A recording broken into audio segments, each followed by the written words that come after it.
ไปป่ากับผัวมันนัวกันกับอายเนาะสวรรค์อยู่เทิงสันใดสิพาเจ้าไปมันฮอดดอก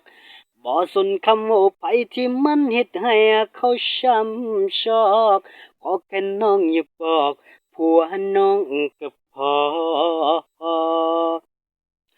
ในช่วงเวลาที่เจ้ายังบ่ทันปากันกับผั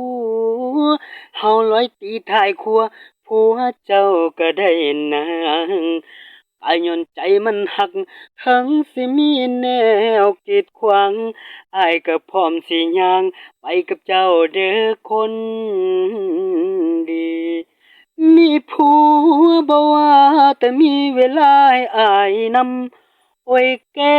มอำทำอ้ายอยากกลำไม่เนื้อนวลได้เป็นสู่เจ้าแม่นไผสิว่าอ้ายมันสัวกะอย่าทุนหัวถึงน้องมีผัวอายก็มัก สุดท้ายว่าจาที่อ้ายนั้นเว้าไปบ่ได้เว้าหยอกบ่ได้เว้าเล่นเว้าหัวมาหลอกมาตัวเจ้าเด้อขอบอกกันแม่นเจ้าปาผัวก็เฝ้ามานัวกับอายโลดน้องสัญญาว่าจะต้องขึ้นสวรรค์ทั้ง